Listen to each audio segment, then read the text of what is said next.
ನಮಸ್ಕಾರ.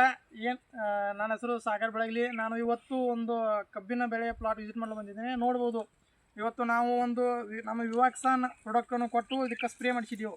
ಈ ಪ್ಲಾಟ್ ಯಾವ ತಿರಿ ಸಮಸ್ಯೆದಾಗಿತ್ತಪ್ಪ ಅಂತಂದ್ರೆ ಇಲ್ಲೆಲ್ಲ ಕಾಣ್ಬೋದು, ಪೂರ್ತಿ ಹಳದಿ ಆಯಿತು. ಅದು ಆ ಫೋಟೋ ಕೂಡ ನಾನು ಮ್ಯಾಲೆ ವಿಡಿಯೋದಲ್ಲಿ ಹಾಕ್ತೀನಿ.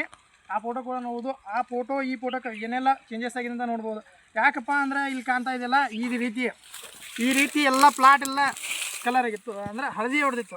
ಇನ್ನು ಅವ್ರು ಕಬ್ಬ ಲುಟ್ರು ಹೊಡಿಬೇಕಂತ ಸಿಚುವೇಶನ್ದಾಗಿದ್ದರು. ನಾವೇನು ಮಾಡಿದ್ವಿ, ನಮ್ಮ ವಿವಾಕ್ಸಾನ್ ಪ್ರಾಡಕ್ಟನ್ನು ಕಿಸಾನ್ ಕಿಂಗ್, ಕಿಸಾನ್ ಗ್ರೋತ್ ಡೆವಲಪರ್ನ ಹಾಕಿ ಡೆವಲಪರ್ನ ಒಂದು ಸಲ ಬಡ್ಡಿ ಬಿಟ್ಟು ನಮ್ಮ ಉಳ್ಕಾದ ಲಿಕ್ವಿಡನ್ನು ಸ್ಪ್ರೇ ಮಾಡಿಸಿವು. ಸ್ಪ್ರೇ ಮಾಡಿಸಿದ ಮೇಲೆ ಏನೆಲ್ಲ ಚೇಂಜಸ್ ಆಗಿದೆ ನೀವು ನೋಡ್ಬೋದು. ಪೂರ್ತಿ ಪಡ ಇಲ್ಲ. ಮತ್ತು ಇದು ಎಲ್ಲ ಸುಣ್ಣದ ಭೂಮಿ ಅದ. ಇದನ್ನು ಅವ್ರು ಏನಂದರು, ಇಲ್ರಿ ಸರ ನಮ್ಗೆ ಇದೇ ಥರ ತೊಂದರೆ ಆಗತ್ತದ, ಅದ್ರ ಸಂಬಂಧ ಹ್ಯಾಂಗೆ ಮಾಡೋನು, ಕಬ್ಬ ತೆಗಿಬೇಕಂದಿದ್ವು. ನಾವೇನಂದೀವು, ಸರ ಇಷ್ಟೆಲ್ಲ ಮಾಡಿರಿ, ನಮ್ದು ಒಂದು ಡೋಸ್ ಯೂಸ್ ಮಾಡಿರಿ, ಯೂಸ್ ಮಾಡಿದ್ಮೇಲೆ ನಿಮಗೆ ಚೇಂಜಸ್ ಆಗ್ಲಿಕ್ಕೆ ತೆಗೀರತ್ತೆ ಹೇಳಿದ್ವು. ಅದಕ್ಕೆ ನೋಡ್ಬೋದು ಪೂರ್ತಿ ಪಡ ಇಲ್ಲ, ಪೂರ ನಿಮಗೆ ಮೇಲೆ ಈ ಕಡೆ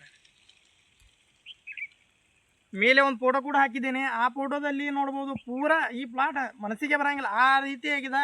ಅದನ್ನೆಲ್ಲ ನಮ್ಮ ವಿವಾಕ್ಸಾನ್ ಪ್ರಾಡಕ್ಟ್ನಿಂದ ಚೇಂಜಸ್ ಮಾಡಿಸಿನಂತ ನಾನು ಹೇಳಕ್ಕೆ ಇಷ್ಟಪಡ್ತೇನೆ. ನಾನು ವಿಡಿಯೋ ಮುಗಿಸ್ತೀನಿ. ಜೈ ಹಿಂದ್, ಜೈ ಓಮಾರ್.